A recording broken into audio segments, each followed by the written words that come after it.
খড়গপুরে ক্ষোভের মুখে প্রাক্তন বিজেপি সাংসদ দিলীপ ঘোষ। ৬ নম্বর ওয়ার্ডের বিজেপি নেতাকে ধরে তুমুল বিক্ষোভ মহিলাদের। এদিন খড়গপুরের ৬ নম্বর ওয়ার্ডের ভবানীপুর এলাকায় একটি রাস্তার উদ্বোধনে গিয়েছিলেন দিলীপ ঘোষ। তাকে দেখেই বিক্ষোভ দেখাতে শুরু করে দেন স্থানীয় মহিলারা। তাদের সঙ্গে বচসাতেও জড়িয়ে পড়েন প্রাক্তন সাংসদ দিলীপ ঘোষ। মহিলারা প্রশ্ন করেন, দিলীপ ঘোষ এখন আর সাংসদও নন, বিধায়কও নন, তাহলে কোন ক্ষমতা বলে তিনি রাস্তার উদ্বোধন করতে এসেছেন? ঘটনাকে কেন্দ্র করে এলাকার রাজনৈতিক মহলে বিস্তর চাপাড়ুত্তরণ শুরু হয়েছে। মহিলাদের রণংদেহী মেজাজের সামনে পাল্টা সুর চড়ান দিলীপও। সাপ বলেন, টাকা দিয়েছি, কারো বাপের টাকা নয়, ভিখারি পার্টি নয়, আমি টাকা দিয়ে বানিয়েছি। পাল্টা একজন দিলীপকে উদ্দেশ্য করে বলে ওঠেন, বাপ তুলে কেন কথা বলছেন? পাল্টা দিলীপও বলেন, 14 পুরুষ তুলব, বেশি ন্যাকামি করবেন না। এর মধ্যেই সংবাদ মাধ্যমের সামনে ক্ষোভে ফেটে পড়েন মহিলারা। নিজস্ব সংবাদদাতা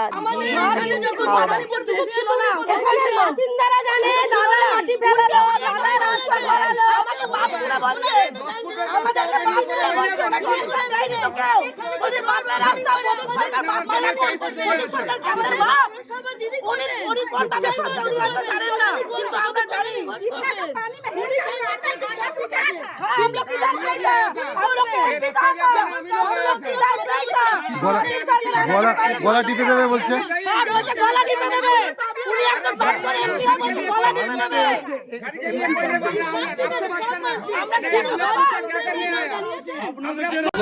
লুট করে মিউনিসিপ্যালিটি চালাচ্ছে, একটা ফুটপাথ করে দেয়।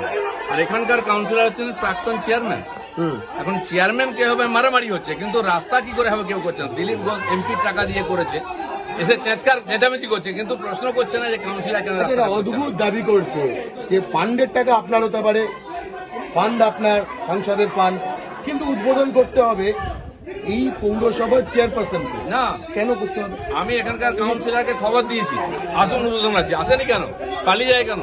কালকে একটা ক্রিকেট ম্যাচে গেছিলাম, সেখানে টিএমসির লোকেরা ভয়ে আসেনি, দিলীপ ঘোষ গেছে বলে, আমি উদ্বোধন করেছি।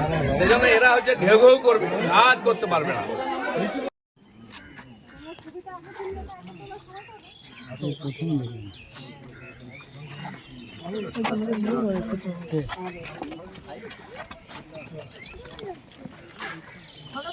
আমাদের ওয়ার্ডে কি ব্যাপার, আসে না মনে পড়লে তো হবে না, আপনাদের পাশে থাকতে হবে। এমপি হওয়াতে তো আপনাকে একবারও দেখতে পাইনি স্যার, আপনি হঠাৎ করে টাকা দিয়েছি, কারো বাপের টাকা নেই, আমি টাকা দিয়ে বানিয়েছি। কেন কথা বলছেন? তোমাকে বলেছি আপনি এমপিও একজন বাপ তুলে বলতে পারেন? 14 পুরুষ তুলবো, তোমার বড় অধিকার কি আপনাকে? বেশি নাকামি করবে না। প্রদীপকে বলো, প্রদীপকে বলবো কেন? আমি আপনার লাস্টে গলির রাস্তা ওপেনিং এ এটাই বাকি রইল নাকি?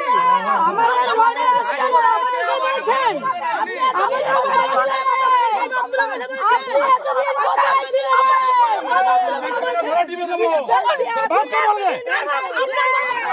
টাকা দিচ্ছি রে, ভিখারি পার্টি নয়, টাকা দিয়েছি।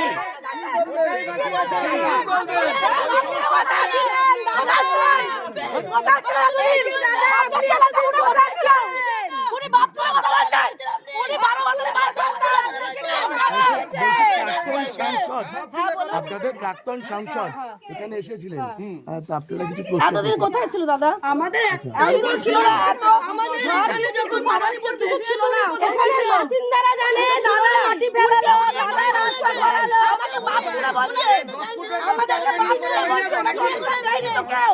ওদের বাপের রাস্তা প্রদীপ সরকার বাপ মানে কোন প্রদীপ সরকার কি আমাদের বাপ? উনি কোন বাপের সন্তান আমরা জানেন না, কিন্তু আমরা জানি।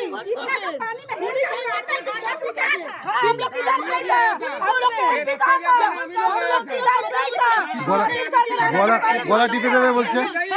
গলা টিপে দেবে, উনি একজন বাপ করে এমপি হয়েছে, গলা টিপে দেবে।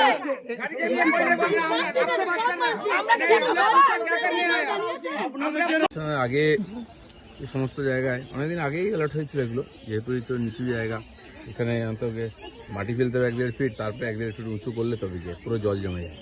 লোকে বাড়ি করেছে, আসার রাস্তা নেই, তো অ্যালার্ট হয়েছিল। যাই হোক, মিউনিসিপ্যালিটি বানিয়েছে শেষ পর্যন্ত, উদ্বোধন এখানকার কাউন্সিলর প্রাক্তন চেয়ারম্যান প্রদীপবাবু আছেন, তাকে আমরা জানিয়েছিলাম আপনার ওয়ার্ডে যাচ্ছি। যাই হোক, এখানকার মানুষের যে সমস্যা খানিকটা সমাধান হবে এই ফুটপাত উদ্বোধন হলে।